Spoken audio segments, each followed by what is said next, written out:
E eu vou pedir para você abrir no Antigo Testamento, no livro de Êxodo, o segundo livro da Bíblia.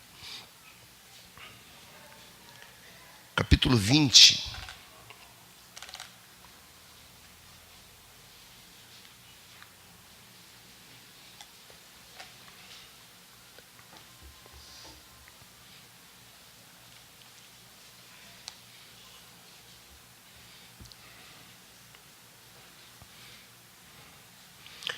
Êxodo capítulo 20, nós vamos ler do versículo 1 até o versículo 17.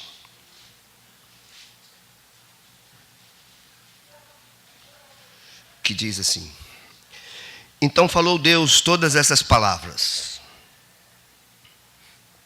Eu sou o Senhor teu Deus, que te tirei da terra do Egito, da casa da servidão.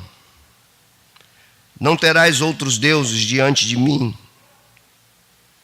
Não farás para ti imagem de escultura, nem semelhança alguma do que há em cima dos céus, nem embaixo na terra, nem nas águas debaixo da terra. Não as adorarás, nem lhes darás culto, porque eu sou o Senhor teu Deus, Deus zeloso, que visito a iniquidade dos pais nos filhos até a terceira e quarta geração daqueles que me aborrecem. E faço misericórdia até 1000 gerações daqueles que me amam e guardam os meus mandamentos. Não tomarás o nome do Senhor teu Deus em vão, porque o Senhor não terá por inocente o que tomar o seu nome em vão. Lembra-te do dia do sábado para o santificar. 6 dias trabalharás e farás toda a tua obra. Mas o 7º dia é o sábado do Senhor, teu Deus. Não farás nenhum trabalho, nem tu, nem o teu filho, nem a tua filha, nem o teu servo, nem a tua serva, nem o teu animal, nem o forasteiro das tuas portas para dentro. Porque em 6 dias fez o Senhor os céus e a terra, o mar e tudo que neles há. E ao 7º dia descansou. Por isso, o Senhor abençoou o dia de sábado e o santificou. Honra teu pai e tua mãe, para que se prolonguem os teus dias na terra que o Senhor teu Deus te dá.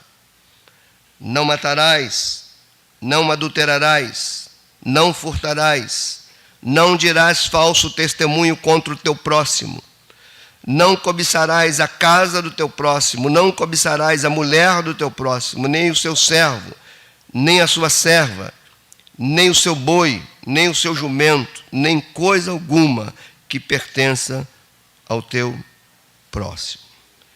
Senhor, ajuda-nos.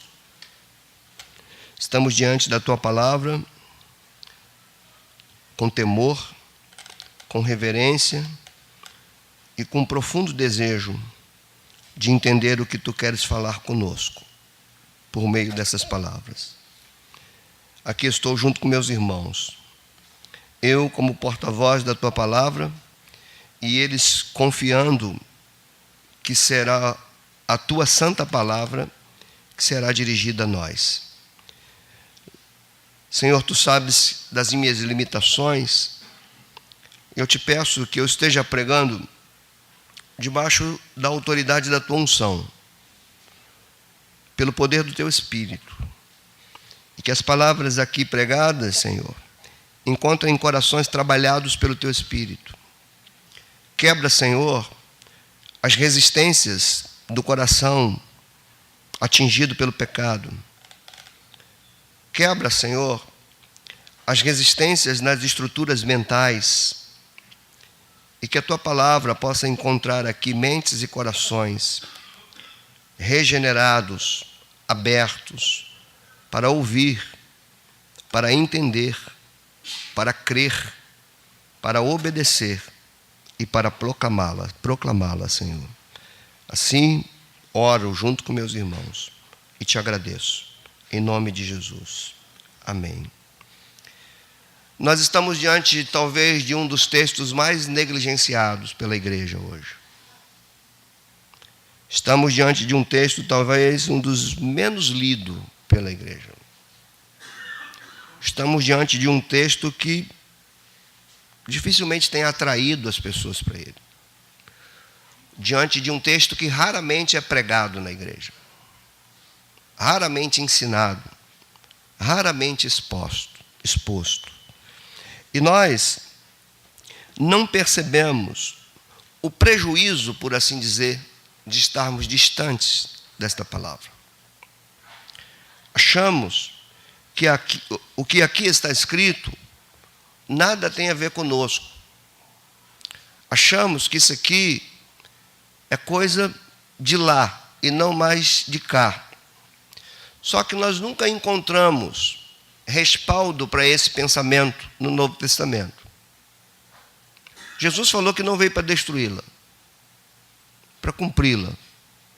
Paulo falou que ela é santa, boa, justa. Não sei de onde vem esse pensamento que isso daqui é para ser ignorado, que não tem nada a ver conosco.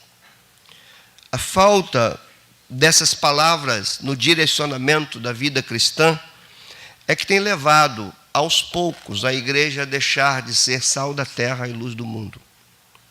Deixar de ser a representação visível de Deus. Então, o que eu tenho para falar hoje é, por assim dizer, uma pequena porta que eu abro para uma série longa de mensagens baseada nesse texto. Daqui a 2 domingos, no dia 25, eu vou começar uma série de 12 mensagens aqui nesse texto. E a minha oração é que Deus fale conosco e que a palavra de hoje já prepare nossas mentes e nossos corações para aquilo que vem por aí. Talvez, nessa série de mensagens, nós sejamos convocados pelo Espírito Santo ao arrependimento. E não há demérito nisso. Talvez tenhamos que nos converter, não para sermos salvos, mas para voltar para o caminho. É possível que isso aconteça. Então é muito importante que estejamos desarmados, que as nossas pré-compreensões caiam por terra, que aquilo que a gente coloca como desejo nosso seja submetido ao desejo maior do Senhor. É isso que eu peço a Deus e é isso que eu oro, tanto por mim como pela igreja que eu pastoreio. Por que é tão desprezado e por que parece que não há implicações para nós nessas palavras aqui? Para a gente entender que essas palavras aqui têm implicações para as nossas vidas, nós precisamos observar, primeiro, o contexto no qual Moisés escreveu essas palavras. Segundo, precisamos entender que a forma de Deus se relacionar com o seu povo é uma relação pactual e não dispensacional. O que eu quero dizer com isso? Quando nós temos uma ideia de Deus que se relaciona por dispensações, nós vamos entender que a dispensação da lei ficou lá e agora nós estamos numa tal de dispensação da graça que é totalmente desconectada da dispensação da lei. Isso é um tipo de doutrina que invadiu aí a mente do cristianismo já há mais de um século. Então, eu preciso entender o contexto que Moisés escreveu, o que ele estava em mente, preciso entender a conexão que isso faz com o Novo Testamento, e para isso eu preciso ter uma compreensão de uma relação pactual de Deus com o seu povo, e não de uma relação fragmentada em dispensações. Isso é importante para mim. E o que eu quero propor, obviamente eu não vou entrar nos pormenores desse texto, porque eu vou falar desse texto em 12 semanas. Então hoje a gente caminha assim, é como se a gente viesse com um helicóptero olhando ele por cima. Vamos tentar observá-lo por cima, e a nossa proposta hoje é identificar o contexto, a razão pela qual Moisés escreveu, para quem Moisés estava escrevendo, para onde ele está apontando. Vamos tirar, então, desse contexto as lições para nós compreendermos e vamos olhar para Cristo como aquele que não veio para destruir esta lei, veio para cumpri-la e veio para ser a imagem do Deus invisível. Quais são os contextos ou o contexto das palavras aqui escritas, proferidas? Elas são ditas por Deus e registradas por Moisés. As palavras não são palavras de Moisés. São palavras ditadas por Deus e escritas por Moisés. O texto começa dizendo: falou Deus todas estas palavras. Então é Deus quem está falando diretamente para Moisés. Isso já nos enche de temor. Porque quem está falando aqui não é o teu pastor, nem qualquer amigo nosso, coleguinha nosso. Quem está falando aqui é Deus. Quem escreve? Moisés. Para quem escreve? E quando escreve? Esse é um ponto importante. Quando Moisés escreve essas palavras, ele tem como intuito educar, orientar um povo, instruir um povo que havia vivido por 4 séculos escravo num país, numa terra cujos deuses eram muitos e que todos eles tinham suas representações. Os deuses da terra da onde esse povo saiu eram representados por imagens. Ao contemplar qualquer divindade egípcia e dos povos à sua volta, eles fixavam os olhos e reverenciavam alguma imagem. Obviamente, Moisés tem isso em mente. De um povo que sai, que está acostumado a ver deuses representados por imagem. Quando Moisés tira, então, esse povo que era escravo, ele vai fazer desse povo um povo livre. E um povo livre que não está mais subjugado às leis do Egito. Agora, esse povo vai ter as suas próprias leis. Uma coisa muito interessante desse povo é que a nação de Israel é formada no deserto. Como a igreja é edificada entre a cruz e a glória. Então tem muitas implicações para nós hoje. Se você ler Gênesis, Êxodo, Levítico, Números, Deuteronômio, você está lendo a obra de Moisés, escrita para formar esse povo no deserto, para que ele saiba como representar Deus na terra prometida. Então vejam, quando ele escreve Gênesis 1, 2, ele está se remetendo a um passado incalculável de tempo. E ele chama esse passado de princípio. Ele diz: no princípio, quando nada havia, criou Deus todas as coisas. Então ele começa a mostrar para esse povo que esse Deus que o libertou do Egito era o Criador de todas as coisas. E quando chega nos versos 26, 27, 28 de Gênesis 1, que também é escrito por Moisés, segundo a ortodoxia cristã, ele diz que Deus, quando vai fazer o homem, ele faz o homem segundo a sua imagem e a sua semelhança. Aqui tem implicações para nós. Se aquele povo estava acostumado a ver as divindades representadas por imagens de escultura, Moisés está falando aqui: o nosso Deus é representado por nós. Nós somos a imagem dele. Por meio desse povo que Deus é visto, temido, adorado. Deus levanta Israel para que seja bênção para todas as nações. Você vai ver muito isso no livro dos Salmos, que todas as nações venham adorá-lo. Então, isso começa a clarear para nós. Moisés está mostrando que esse Deus que libertou esse povo é criador de todas as coisas, e nós somos criatura deles, e diferente de tudo que ele criou, ele é representado por aqueles seres humanos que ele fez imagem e semelhança. O ponto interessante para nós entendermos aqui é que quando nós olhamos para Gênesis 1, no contexto de Gênesis 1, nós temos a ideia, a imagem de Adão e Eva, que são criados imagem de Deus. Por isso, com toda a capacidade de obedecer a Deus, embora livres, por isso também podendo desobedecê-lo. E a gente conhece a história. Então, quando a gente olha para Gênesis 1, no contexto de Gênesis 1, nós estamos vendo literalmente um homem e uma mulher, imagem de Deus, antes da queda.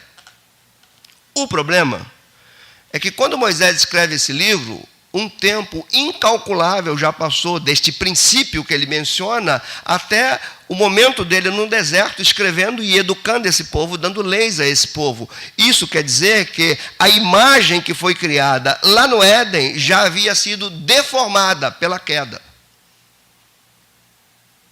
Então, aquele povo que era a imagem de Deus, continua sendo imagem de Deus, só que agora a imagem está deformada, porque o pecado atingiu o ser humano por inteiro. Sua mente, suas emoções, seus propósitos, sua visão de mundo, tudo isso foi atingido pelo pecado. Moisés agora, então, está com o desafio de levantar um povo, de educar um povo, e que esse povo seja agora a imagem desse Deus que o libertou. Se a imagem desse Deus está deformada nesse povo, então, de que maneira essa imagem pode ser vista? Daí a razão desse texto. Agora, Deus seria representado por esse povo, se esse povo vivenciasse, desenvolvesse e proclamasse seus princípios. E os princípios eternos de Deus estão registrados aqui. Aqui, nesse texto, nós não estamos lidando com a lei cerimonial dos judeus. Nós não estamos nos dando também com a lei civil. As palavras que nós lemos aqui, ela diz respeito à lei espiritual e moral. Isso significa que isso não cai em desuso. Isso não é abolido. A lei cerimonial foi abolida na cruz, porque todos os sacrifícios das leis cerimoniais dos judeus foram cumpridos num só sacrifício em Cristo. A lei civil também foi abolida. Nós não somos a nação de Israel. Mas a lei moral não. E aqui a gente tem essa lei moral. Então, quando a gente compreende aqui, a gente vai perguntar o seguinte: será que essas leis são dadas somente a este povo que está com Moisés no deserto? Aí tem uma coisa muito interessante para abrir a nossa mente. Essas leis que nós lemos aqui, elas serão repetidas lá no livro de Deuteronômio, que é o 5º livro da Bíblia, escrito por ele também. O detalhe é que no livro de Deuteronômio, o povo que é atingido por aquele texto não é mais esse povo aqui do Êxodo. Outro povo que nasceu no deserto. Isso nos mostra que isso não era peculiaridade daquele povo, mas sim de todo o povo que se diz povo de Deus. Jesus disse que não veio para destruir isso, não veio para abrogar isso, não veio para abolir isso, veio para cumprir. Então, o que é que nós temos aqui? Homens criados, homens, seres humanos criados à imagem de Deus, pecado afetando essa imagem, um povo liberto de um cativeiro idólatra, chamado para um deserto, sendo ensinado que esse povo é a imagem de Deus e que essa imagem de Deus agora poderia ser vista ao serem observadas as suas leis. Grande ponto aqui. A gente já poderia fazer uma pergunta para nós hoje. Se essas leis têm a ver com o povo de Deus em toda a história, e por assim dizer, ela tem a ver conosco, a sua igreja, que é o Israel de Deus, se essas leis têm a ver conosco, a pergunta que a gente faz é se Deus está sendo representado pela igreja. Como Deus vai ser representado pela igreja? Se os princípios que aqui estão serem desenvolvidos por nós. Antes de caminhar no texto, vamos derrubar algumas fábulas. Por exemplo, essa ideia que Paulo foi contra a lei. A gente precisa ver isso com cuidado. Paulo foi contra o uso da lei como justificação. O que Paulo foi contra e que nós devemos ser contra, e em todo o meu ministério pastoral eu fui contra, é um povo pensar que é justificado pela lei, que é abençoado pela lei, que cresce pela lei. O povo é justificado pela fé em Jesus Cristo, pela obra de Jesus Cristo. Mas aqui vai uma outra coisa para ser derrubada, e que pode ser surpresa para nós. A vida cristã não consiste em crer em Jesus Cristo apenas. A vida cristã, para ser autenticada como vida cristã, não é só crer em Jesus, mas por meio da obra dele, sermos imagem de Deus no mundo em que nós vivemos. E nós não somos imagem de Deus fazendo culto domingo chorando. Nós somos imagem de Deus quando esses valores aqui estão dentro de nós e desenvolvidos por nós. A grande diferença, irmãos, que o Antigo Testamento vai dizer que essas leis estavam fora do povo, eles contemplavam nas tábuas. No Novo Testamento, a coisa tem implicações mais severas, porque diz que essas leis estão impressas nas mentes e no coração daqueles que estão em Cristo. Por isso, que uma da marca de um cristão autêntico é amar a lei de Deus e não desprezá-la. Cristão autêntico ama a lei de Deus. E como disse o Salmo 1, citado pelo Luiz, tem prazer nela. A lei de Deus é santa. Que princípios a gente tira aqui numa olhada superficial ou panorâmica do texto? Eu posso aqui extrair algumas verdades que podem servir de ponte para tudo que nós vamos falar ao longo aí de mais de 2 meses. Primeira coisa dessa imagem de Deus que eu preciso perceber é entender a singularidade de Deus. Aquele povo que estava acostumado com uma pluralidade de divindades. Agora ele ouve uma coisa dita assim, falou Deus essas coisas, e verso 2 ele diz, eu sou o Senhor, o teu Deus. Aqui Deus se apresenta como único, singular, insubstituível, invariável.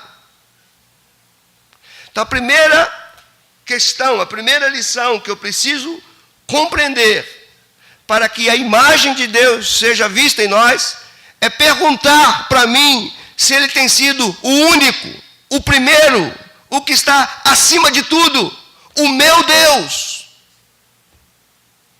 ou se eu imagino um Deus do jeito que eu quero. Isso é um ponto importante.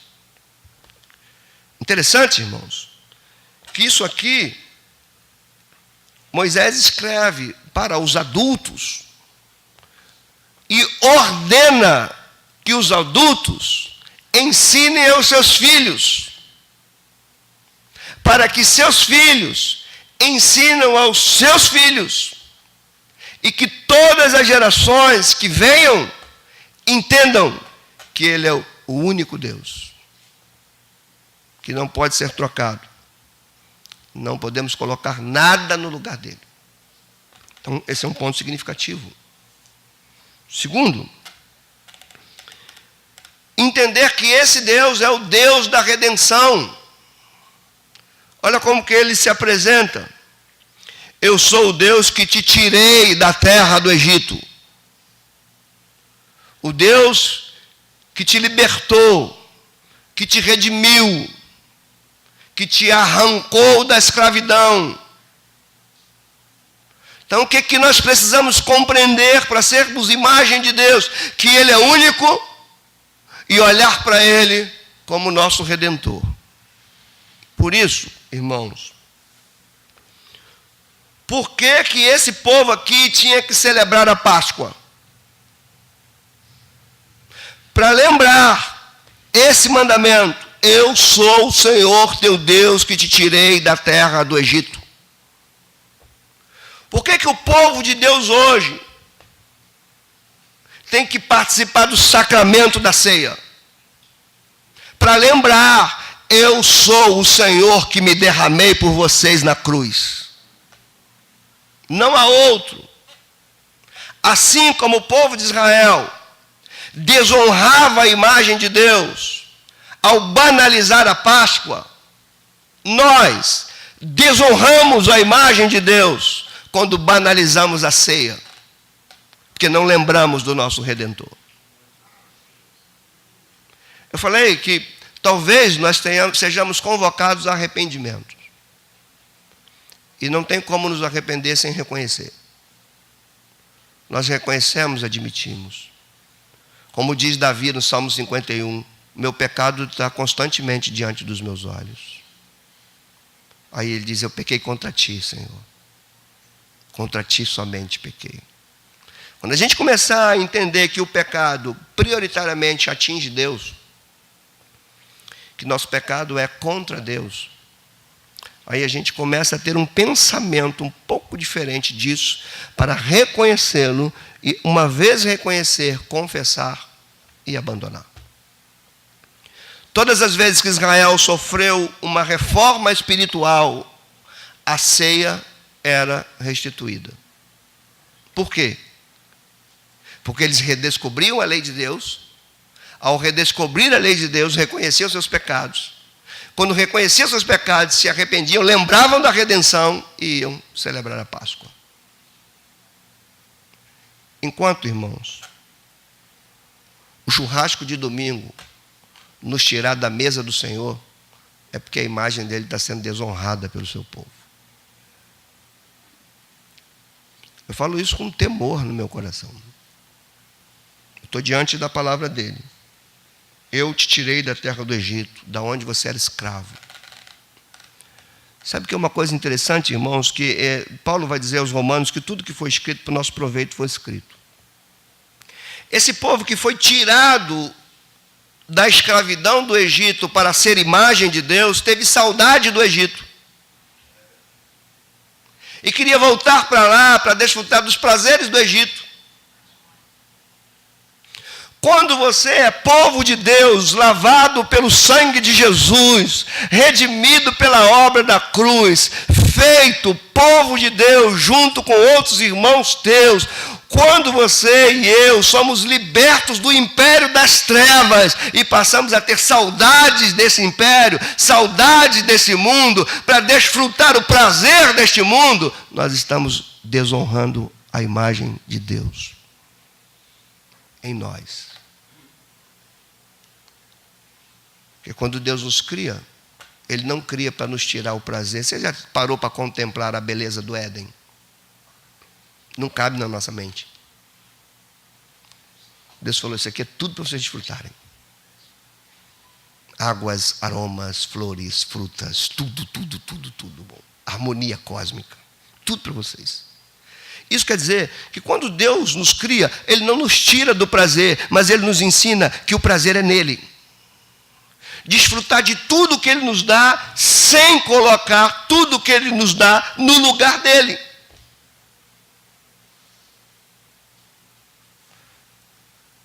O que o Adão preferiu? Preferiu colocar o outro no lugar dele. Aí ele vai buscar prazer onde nunca mais ia ter plenamente, fora do jardim. O problema nosso é buscar prazer fora do jardim. tentar satisfazer as nossas vidas naquilo que é transitório. Ou entendemos um texto como esse, eu peço a Deus que a gente de fato entenda esse texto, porque vamos ficar muito tempo sobre ele. Nós, os grupos de crescimento, nós vamos estar sobre esse texto. Toda a igreja. Vamos entender. E eu peço a você que junto comigo ore para que por meio das pregações nesse texto nós sejamos avivados. Que haja uma renovação espiritual em nós. Uma outra lição para entender aqui, os 10 mandamentos, também chamado de decálogo ou 10 palavras, que é esse texto aqui repetido em Deuteronômio 5, ele tem um formato de cruz. Ele é escrito em 2 tábuas. A primeira tábua tem 4 mandamentos. A segunda tábua tem 6 mandamentos. Os 4 mandamentos da primeira tábua são verticais, que visa orientar esse povo no relacionamento com o seu Deus, que ele é a imagem. Daí, o Senhor vai falar assim: nesse relacionamento, não coloque outro no meu lugar. Não me confunda com imagem. Não perca de vista a minha santidade, por isso não use meu nome em vão. E 4, entenda que teu prazer e teu descanso está em mim. Guarda um dia para você se renovar em mim. 4, vertical. Isso significa, se nós queremos ser imagem de Deus, sem relacionamento com Ele, desonramos a imagem dEle. Como queremos ser imagem dEle, se não nos relacionamos com Ele? Se colocamos outros deuses, se temos outras preferências, se temos outras prioridades. Precisamos ser muito honestos conosco e ver se o nosso discurso teológico é ratificado por nossa prática cotidiana. Honestidade. Porque todos nós cristãos vamos dizer que a uma só voz, teologicamente corretos que somos, que Deus é o meu único Deus. Mas tem sido mais comum do que a gente imagina nós fazermos das nossas aspirações os nossos deuses e usar o Deus verdadeiro para alcançarmos nossas aspirações. O que é isso? É a quebra do mandamento. É a desonra da imagem. Isso é mais fácil de acontecer do que a gente imagina. Para a gente ser ainda mais simplificado possível, nesses meus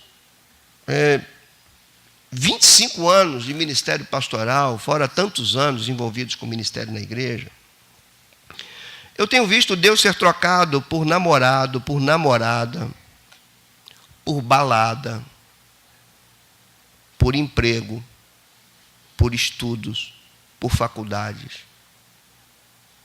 Todas as coisas que nós usamos Deus para conseguir. E quando conseguimos, colocamos no lugar daquele que é insubstituível. Desonramos a imagem. E queremos pregar o Evangelho, sem que ele esteja estampado em nós. Porque se ele não é a nossa prioridade, que Deus nós estamos pregando? Que povo vai surgir da nossa pregação? Um povo que vai pensar que Deus existe para ser utilizado por nós. E não um Deus que existe para ser visto como imagem em nós. Então são implicações severas desse texto. Para eu pregar isso aqui, irmão, não pense que eu li Êxodo 20. Eu li a Bíblia toda para eu pregar Êxodo 20. Há muito tempo que eu estou adiando isso. Quanto tempo que você ouve? Eu vou pregar nos 10 mandamentos. Você lembra disso? Eu estou cumprindo. Você pode ter certeza que do dia que eu anunciei até agora, certamente eu li a Bíblia e não foi uma vez só não. Que eu preciso entender que isso aqui percorre toda a Escritura. Para eu poder pregar para mim, pregar para você e a gente entender. Então, essa é a terceira lição. Ela é composta de uma tábua de leis que orientam, que restauram a imagem de Deus em nós pelo nosso relacionamento com Ele. A segunda tábua fala de leis que orientam os relacionamentos horizontais. Isso significa que, à medida que eu me relaciono com esse Deus que me tirou da escravidão, que é o único Deus, que não pode ser comparado por outra coisa, que nele eu tenho o meu descanso e que ele é santo, quando eu me relaciono com ele, o fruto desse relacionamento se desenvolve no meu relacionamento com os meus semelhantes. Por isso que eu digo, irmãos, isso tem a ver com conhecimento da Escritura e com experiência pastoral. Você já viu muita gente tendo problema na igreja, você já viu muita gente se querendo, estou afastado, estou aborrecido com isso. Pode escrever o que eu estou falando, que eu estou seguro no que eu estou falando. O grande problema das pessoas não foi ter se indisposto com aquele ou com aquele outro, com esse problema. O grande problema que causa esfriamento espiritual é um relacionamento distorcido com Deus. Não tenha dúvida disso. Ou a ausência de relacionamento com Ele. Porque na segunda tábua, aí tem um ponto, porque isso aqui é didático também. Ele vai começar a falar dos relacionamentos horizontais. Eu me relaciono com Ele, para que essa imagem seja estampada e essa imagem comece a ser desenvolvida entre nós. E onde começa? Dentro de casa. Honra teu pai e a tua mãe. Porque se você não aprender a ser imagem de Deus dentro de casa, você nunca vai ser, nem no teu trabalho, nem na tua universidade, nem entre os teus amigos. É a lei do Senhor, irmãos. Que Paulo disse, é santa, é boa, é justa. Nessa horizontalidade dos relacionamentos, Deus é visto em mim. A imagem é vista dentro da minha casa. A imagem é vista no meio dos meus semelhantes, respeitando, não matando, não cobiçando aquilo que não é meu, não sendo atraído por aquilo que não é meu, não invejando o que os outros têm. Quando há um povo que começa a viver assim nessa terra, ele pode dizer, olhem para nós, porque esses são os valores de Deus.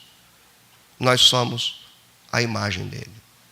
Agora, você como um bom observador, você vai dizer assim, ai pastor, estou perdido. Por que eu estou perdido? Porque eu estou crendo que tudo isso que você está falando é verdade. Mas eu também entendo pela Escritura que eu sou pecador. Como que eu vou viver isso? É aí que a gente precisa entender de uma forma mais ampla a razão de Jesus vir.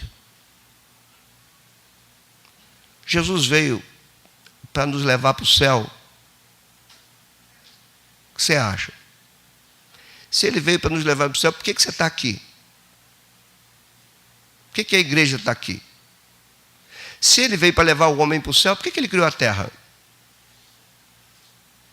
Se o objetivo dele é o homem morar no céu. Por que a terra vai ser restaurada? Por que o Senhor orou pedindo, venha a nós o teu reino e faça a tua vontade aqui na terra? Por que a Nova Jerusalém desce do céu?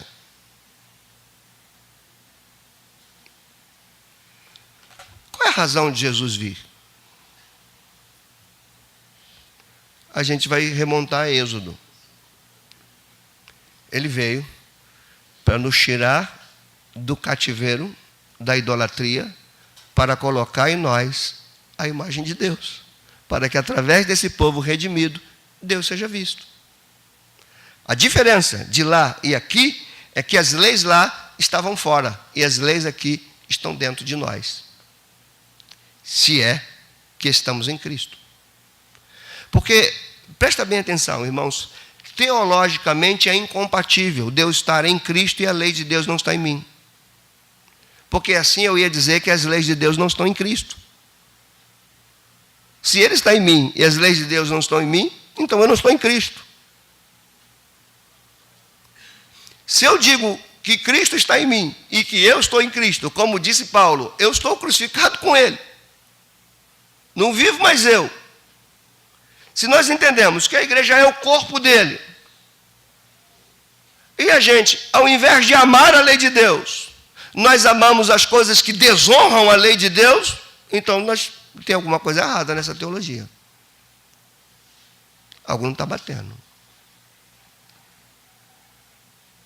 Se as leis de Deus falam não cobiça e eu quero cobiçar, se a lei de Deus fala não adulterarás e eu uso o sexo para desonrar a Deus, quem criou o sexo? Deus. Quem o deformou? A queda. E depois da queda? Os apetites sexuais existem? Sim. Por quê? Porque Deus criou. Como eles podem ser usados agora? Para desonrar a imagem de Deus. A gente vai ver isso mais para frente quando falar de não adulterarás. Você vai ver como tem implicações na pureza sexual do povo de Deus. Irmãos, eu acho que em nenhum outro tempo da história, aqui eu posso estar exagerando, mas me perdoa se eu fizer isso, mas eu acho que em nenhum outro tempo da história da igreja, a igreja lidou com o pecado do sexo com tanta naturalidade como hoje. As pessoas vão, arrumam namorada, descambam a fazer sexo, depois levantam a mão, choram e adoram a Deus, saem da igreja e vão fazer a mesma coisa. Imagem de Deus deformada. E ainda querem arrumar texto para dizer que está certo. Como querem continuar pecando, ao invés de condenar o pecado, eles condenam a igreja. Irmãos, não tenha dúvida que Deus está falando conosco. É muito importante o que eu pretendo falar ao longo dessas semanas. Quero muito ser ouvido pela igreja. Você vai entender agora por que Paulo escreve aos Colossenses falando sobre Jesus. Ele diz: Ele é a imagem do Deus invisível. Prestem bem atenção como a obra de Jesus está conectada com esse texto. Paulo, Colossenses 1,15, para a gente não abrir todos esses textos por causa do tempo. Colossenses 1,15. Ele é a imagem do Deus invisível. Então, aonde está a imagem de Deus? No Filho. Quem vê o Pai, vê a mim. Você abre a carta aos Hebreus, capítulo 1, se referindo a Jesus, o autor vai dizer: Ele é a expressão exata de Deus. Quando você abre a carta de Paulo aos Romanos, falando sobre justificação, que é a retirada da condenação do pecado, quando você vê Paulo escrevendo isso em Romanos, ele vai dizer assim: tudo coopera para aqueles que amam a Deus, porque são chamados segundo o propósito de Deus. E qual é o propósito de Deus? Que sejamos a imagem dele. Então tudo coopera para quê? Para sermos a imagem dele. Por isso que Romanos 8,28, venha comigo, ele está aqui na minha memória. Tudo coopera para o bem daqueles que amam a Deus, daqueles que são chamados segundo o seu propósito. Verso 28. Verso 29, ele diz: porquanto os que de antemão conheceu, também os predestinou para serem conforme a imagem de Jesus Cristo, para que ele seja o primogênito dentre muitos irmãos. Aqui está desenhada a figura da igreja.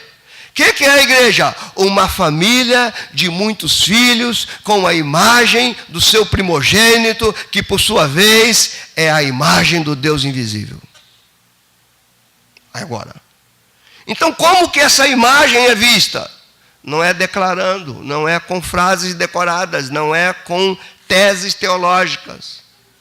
É quando os valores do reino de Deus são vistos em nós. Esse Jesus que é a imagem de Deus, vamos ver como é que ele se relacionou com as duas tábuas do decálogo.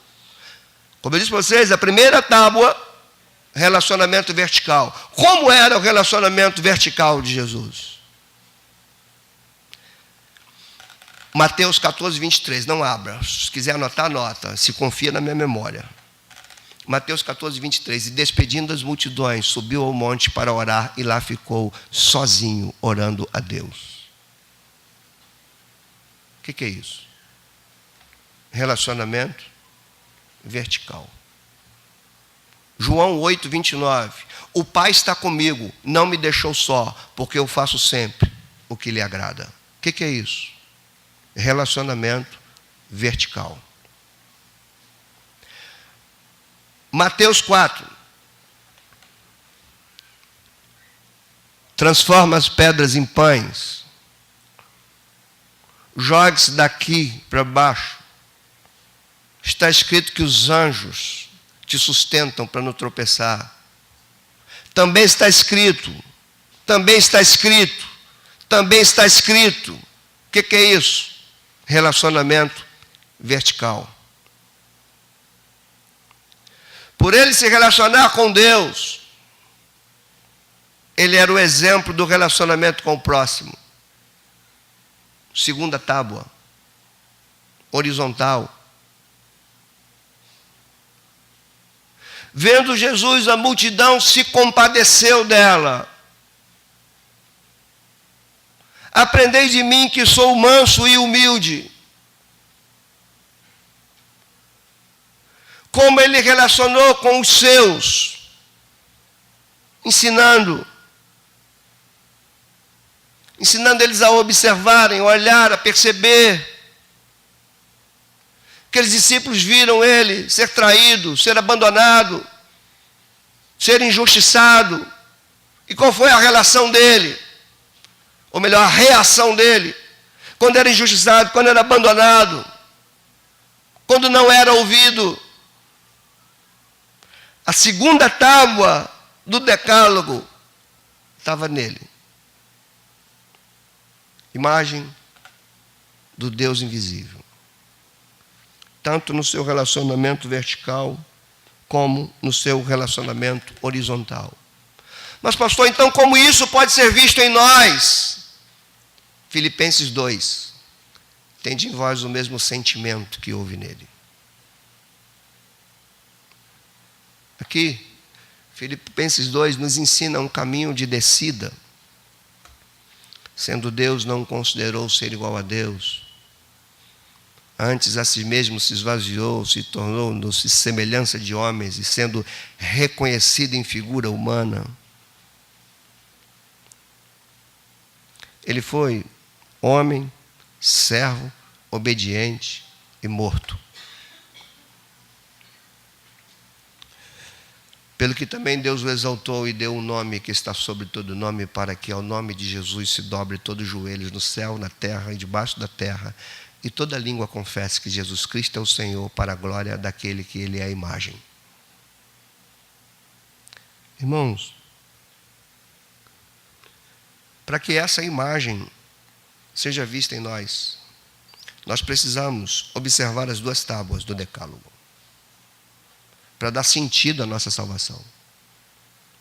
Infelizmente, nós vivemos um cristianismo que a nossa salvação está sendo legitimada pelas conquistas que nós temos. Parece que hoje, ser a imagem de Deus é ter 2 carros na garagem. Parece que hoje, ser a imagem de Deus é a tua conta bancária cheia. Isso está sendo ensinado na igreja. Dentro da igreja. As pessoas precisam saber que Deus está na tua vida. Você deve estar vendo isso pela televisão. Como é que as pessoas vão saber que Deus está na tua vida? Você tem que mostrar que está prosperando.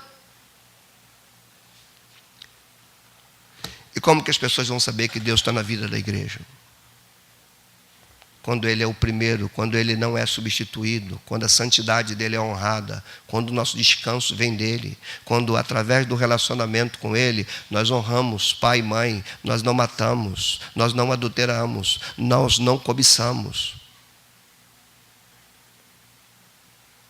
A imagem dEle em nós. E o carro na garagem? Alguns terão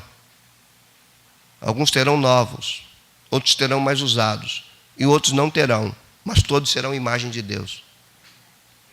É difícil de entender isso. Para a gente fechar aqui, que eu falei que hoje era panorama, caminhar por cima, vamos aplicar algumas coisas em nossas vidas. Aqui. Embora algumas aplicações já foram ditas no bojo do sermão. Mas no final, depois de ter ouvido tudo isso, eu creio que, pelo menos em parte, deu para a gente entender o contexto de Moisés, por que ele escreveu, que sentido é esse de ser imagem de Deus, o que era aquele povo. Ele aponta para uma imagem perfeita no Éden e mostra para uma imagem deformada no povo e diz que a imagem é restaurada por eles observarem as leis de Deus, que coloca Deus em primeiro lugar, que orienta o relacionamento com Ele, para que através do relacionamento com Ele eu me relacione com o mundo à minha volta. Eu acho que isso ficou claro. Ficou claro também que nós temos uma dificuldade com isso, porque nós temos uma natureza pecaminosa. Mas essa dúvida foi tirada quando nós vimos que a cruz não foi só para nos levar para o céu, foi para nos dar condições para ser imagem de Deus aqui. Para que as leis que estão impressas em nós sejam vistas. E para isso, nós precisamos de um relacionamento com o Espírito Santo de Deus. Aí a gente tem um outro problema, irmãos. A gente tem uma igreja que não ora, a gente tem uma igreja que não lê Bíblia, a gente tem uma igreja que não separa um tempo de reflexão, de meditação, de encontro com a palavra de Deus, de quebrantamento, de lágrimas nos olhos. Nós não temos isso.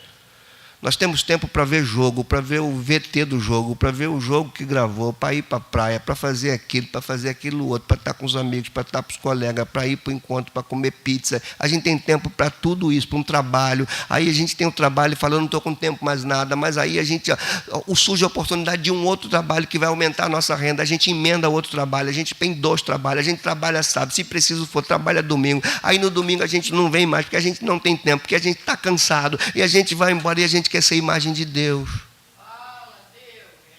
Como? Como é que você quer ter vida com Deus se você não tem momentos com Deus? Como? Como é possível isso? Nem Jesus ficou sem momentos com o Pai. Ele que não tinha pecado. Imagina nós. Estamos falando que eu mais ouço, o tempo voa, dezembro já está chegando, está passando muito rápido, não tem nenhum dia que você não para e fala assim, eu preciso começar o meu dia com Ele, eu preciso obedecer o decálogo, primeiro Ele, depois o mundo, primeiro o relacionamento com Ele, para que depois eu possa me relacionar com o mundo à minha volta. Eu quero me relacionar com o mundo à minha volta, tirando esse Deus da prioridade e querendo que Ele me abençoe no que eu faço. Está errado. Precisamos voltar para a Escritura, aprender como é certo. A igreja está ensinando as pessoas a dar 3 passozinhos para conquistar tudo. Irmãos, evangelho não é mágica. Evangelho é a morte e a ressurreição de Jesus, trazendo à tona uma nova humanidade que deve ser a imagem de Deus, porque as leis dele são impressas nesse povo e são desenvolvidas pela obra que ele diz, vocês não serão órfãos. Vou enviar o Consolador e ele vos guiará a toda verdade. Recebereis do que é meu e Ele me glorificará. Como anda o nosso relacionamento com o Espírito Santo? Para nós que somos pais, eu sou meio observador, a idade, a gente vai ficando velho, a gente vai ficando observador. Eu estava ali, eu vi quando o Tiago sentou ali com a Bíblia na mão. O Gilmar também viu, o Gilmar também é velho, ele olhou para lá também. Eu acho que ele pensou a mesma coisa que eu. Só que veio uma pergunta assim: há quanto tempo os pais cristãos não dão uma Bíblia de presente para os seus filhos? Para e pensa nisso. O que a gente dá? Celular, isso, aquilo. Uma Bíblia. Ali está o tesouro da vida. Irmãos, é para descer lágrima. Os grandes cristãos hoje, adultos, foram aqueles que os pais deram Bíblia de presente. Que os pais contavam histórias para ele da Bíblia. Precisamos rever, irmãos. Que Deus seja conosco. Nós não podemos ser imagem de Deus se o nosso caminhar revela só a imagem de Adão. Não dá para ser imagem de Deus. Não dá para estampar as duas. Porque a imagem de Cristo reflete Deus. E a imagem de Adão reflete a serpente. Fui claro? Outra coisa. Não há cristianismo sem lei. Deus não criou um povo para ser autônomo.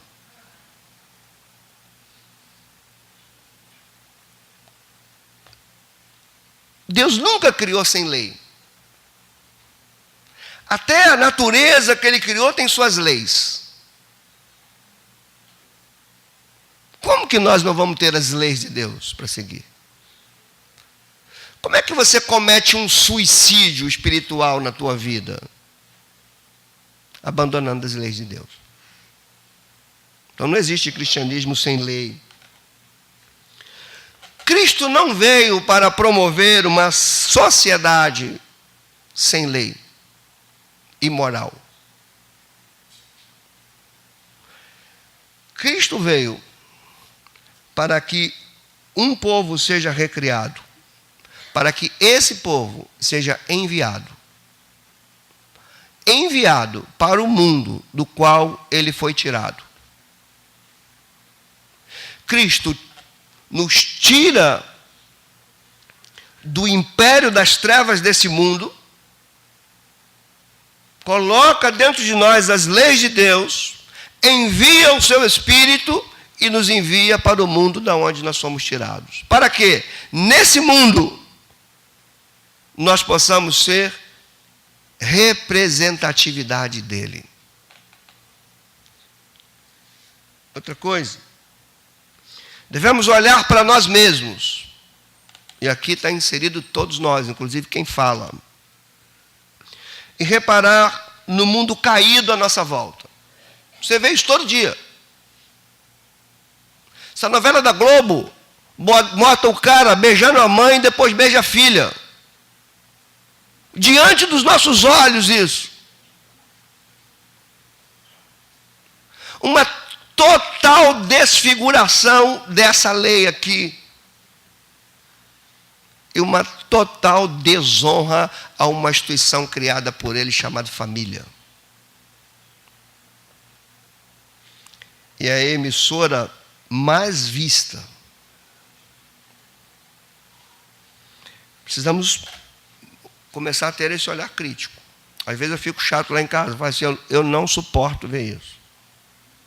Não dá. Está dando nem para ver futebol. Porque até no futebol tem entrelinhas. Só perceber. Até nos comentários tem entrelinhas. De tudo, de tudo, de tudo, de tudo. Então precisamos olhar para esse mundo caído à nossa volta e perguntar para nós mesmos, será que Deus está sendo representado por nós nessa sociedade caída? Qual é a nossa reação quando a gente vê um homem virando no corpo de mulher, mulher virando no corpo de homem, um homem beijando a boca de outro homem, mulher beijando a boca de outra mulher, um homem com uma mulher aqui, com outra mulher ali, gente cheirando cocaína ali, fumando maconha ali, roubando ali, gente roubando dentro da igreja? Como que a gente vê isso tudo? Pastor, são as mudanças do nosso tempo. As mudanças do nosso tempo não jamais vão abolir a lei que é eterna. Passa céu, terra, passam todas as transformações sociais, mas a minha palavra não passa. Ela fica. Por último, só repetindo o que eu já falei, uma das marcas predominantes do cristão é o amor e o prazer pela lei de Deus. Aí você precisa perguntar, cada um de nós individualmente, pergunte para você, qual é a tua relação com a palavra de Deus? Esse livro aqui, se você entrar em alguns vídeos do YouTube, em países onde isso aqui não entra. A Rafaela estava me falando isso um dia desse, que ela viu um vídeo, que a Bíblia era um número pequeno, a pessoa tinha que ler a Bíblia, tinha que ficar uma semana com ela. Então, uma semana ela tinha que ler a Bíblia toda. E depois ela passava para outra pessoa e passava para outra. As pessoas iam chorando ao tocar na Bíblia. A gente tem Bíblia, NVI, revista atualizada, revista corrigida, Bíblia na linguagem de hoje, Bíblia com imagem, Bíblia no celular, Bíblia no computador, e nenhuma delas é lida.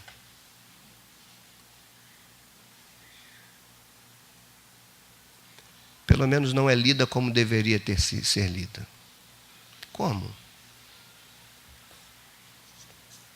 Como podemos falar que amamos a lei de Deus? Que temos prazer nela? Se sobrevivemos de versículos de domingo e de emoções musicais no culto. Como? Onde vamos parar assim? Pior. Uma igreja que assim evangeliza, como serão as pessoas que entram para a igreja? Eles vão se unir aos que já estão e vão fazer os que estão fazendo. A vinda de Jesus, a obra de Jesus por nós, não pode ser vista só como Ele veio para me salvar para ir para o céu. Não, Ele veio me salvar para eu ser discípulo dEle. Aqui. Discípulos de Jesus Cristo. Não há vida cristã sem discipulado cristão. Que Deus nos abençoe. Vamos orar? Podemos orar?